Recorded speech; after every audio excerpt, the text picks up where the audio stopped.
This video we're going to talk about the basics of setup with each of your clubs. So we're going to start with driver. There'll be very few that will hit it off the ground.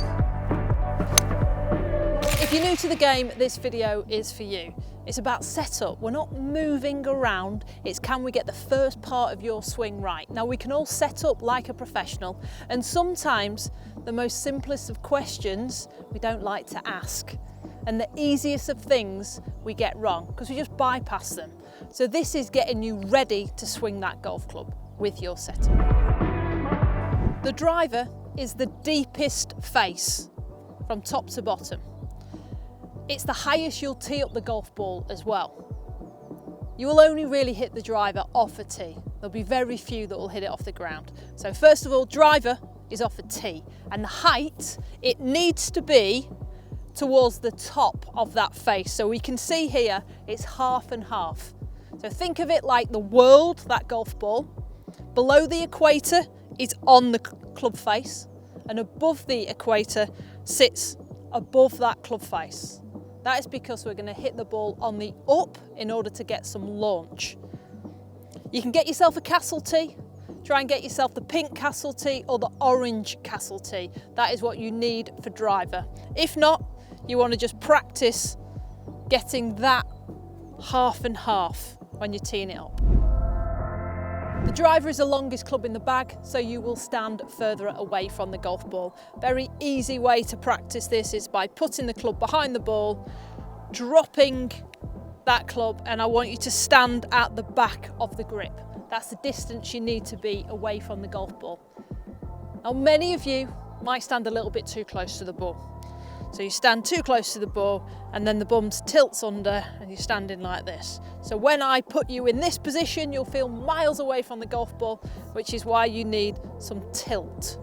We're going to try and stick that bum out, and it's like you're trying to save a shot at football. We talk about stance. Your stance, which is where your feet are, the width of them, it'll be the widest that you will have throughout the entire of your golf game. Now, when you're thinking about how far your stance needs to be and how wide it is, think of it when you're walking. So what I want you to do is a big stride. Like stretch out that stride, then turn, and that's the width. Okay? So if you were walking, big stride out and turn. Now you're talking about ball position.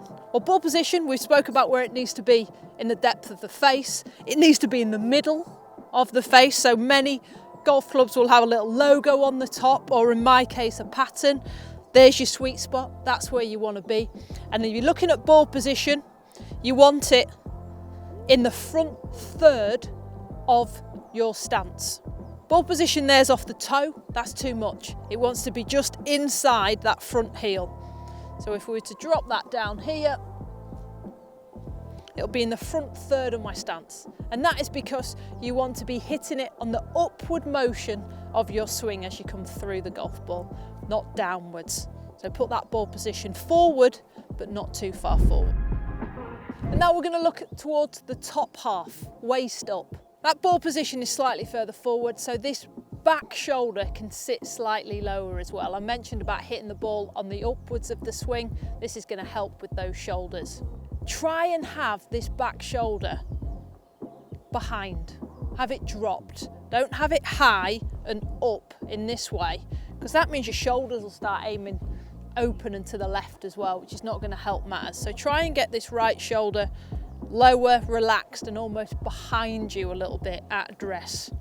So that is how you set up to your driver. The feeling needs to be strong. Strong in the thighs, strong in the chest. No one's pushing me over. I'm swinging this driver. It's not swinging me. With a purpose. I want to hit this a long way.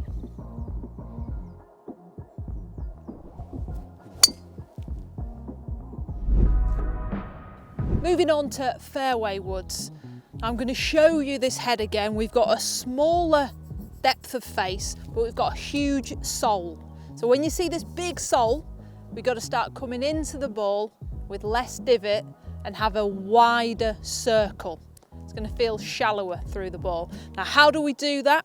We do put it slightly forward in our stance, but not as far as the driver. So the feeling is the driver's the most furthest in the stance you go, and then you just drop it back, say 1 inch every time. So driver would be here, and we just drop it back 1 inch. Same could be said for your feet. So the big wide with the driver here, and then just take it in 1 inch. We're just moving everything narrower by 1 inch. We'll take that setup there. And if I drop this club, we're thinking about the same there. About 1 inch now from the back of the grip.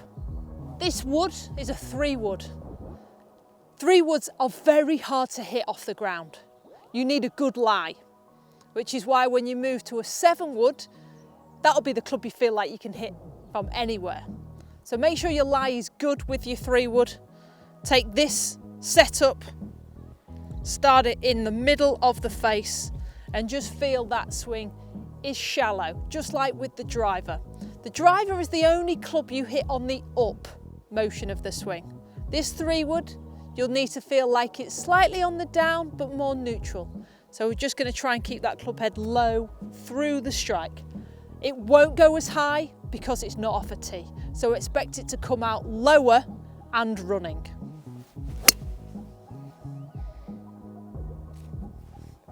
Notice contact with the ground. The driver, no contact with the ground because it's off a tee.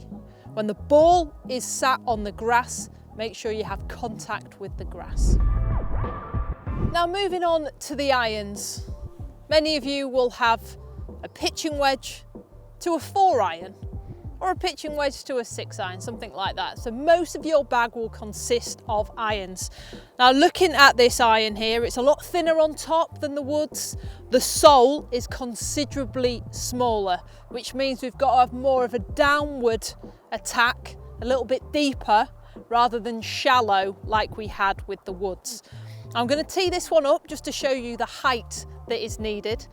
We spoke about castle tees before. So you're thinking a blue castle tee, maybe the red, depending on how high your tees are in terms of the grass growth. You want to get it low. So that ball is just off the ground and the whole ball is sitting inside that club face. It's not above this iron like it is with the woods, because actually, in order to get the right connection, because we're going slightly down on it, we want to be looking at these bottom 4 to 6 grooves. That's where we want to be striking this iron. If we're looking at where we want it in the stance, we're talking about moving it back a touch. But first of all, we're going to start with how far away we stand from the golf ball. So we can take setup and we can drop the club. And we're going to move another inch. So it was 1 inch further, or closer, should I say, with the grip. And now we're going to do the same again. So if you look behind me now, I've got 2 inches between the back of my heel and the back of the grip. Really easy way to work that one out. Now with the irons, just like the woods, the length of these irons changes. So the wedge is a shorter length than the 4 iron. But that method works with them all. So put the club behind the ball, drop it, and you want 2 inches between your heel and the grip.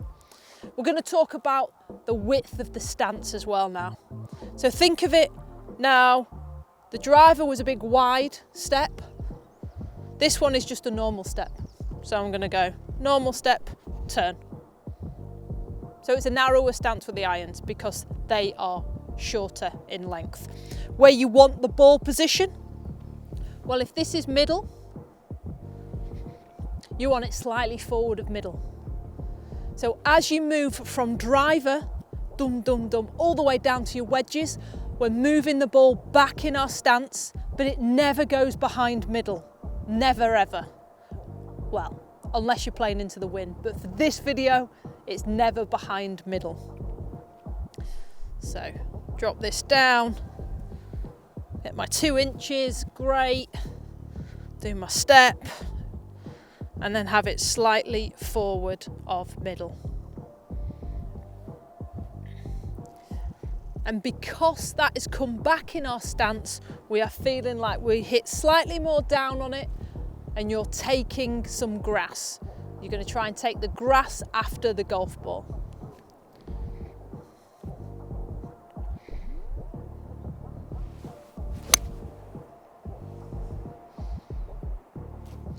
And that is how you set up to your irons. Now, I would always recommend you use a tee when you can. So when you're on the teeing area, grab a tee.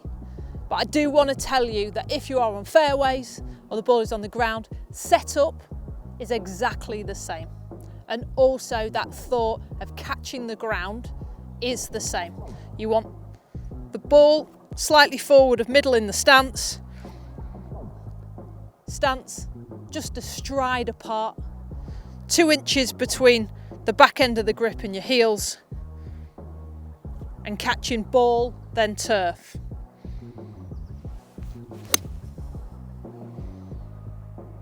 You can see there's a little mark on the ground. It's absolutely fine for you to leave that mark. Don't be scared of the turf. Just make sure you hit ball, then turf. Moving into your wedges. Now you could have a pitching wedge, a gap wedge, a sand wedge, a lob wedge, or it might have numbers written at the bottom of your club. But this is the point where you want height and you really want to leave a mark on the ground because we want that ball running up the club face, getting some backspin and some height. Looking into setup, these irons, or wedges, because that's what they're now called, these are the shortest of this type of looking club, so you'll end up standing a little bit closer. But we'll use the same method of dropping the club and leaving yourself 2 inches between grip and heels. In terms of your stride, it's that same thing again, it's just a short stride. So everything's getting a little bit narrower and more close to the ball because this is getting shorter. In terms of ball position, slightly forward of middle. What I see a lot with people hitting wedges is it gets really back in their stance and you start driving through the ball and you turn that wedge into something like a 7-iron. Okay, so we just want it ever so slightly forward of middle, round about here.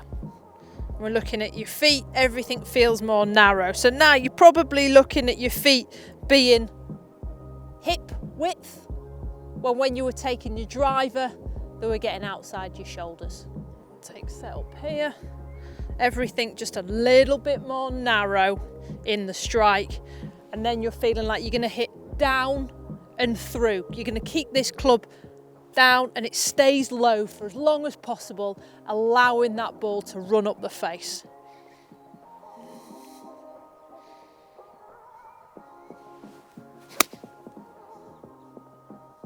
So your divots should get bigger the more you go through the bag. So with the driver, you're never hitting the ground. With the Fairway Woods, you're brushing the ground. As you start getting into your irons, you're leaving a little divot. By the time you get into your wedges, it's like I was here. So start getting more and more turf interaction, but don't stop on it. Thud down and then through. So I hope that video helped with the basics of setup with all the different clubs in your golf bag. I know it can be confusing. We've got 14 clubs. How do you stand to them? Well, that video has shown you. I've been Sophie Walker. This is the How Did I Do Golf Academy. Thank you for watching.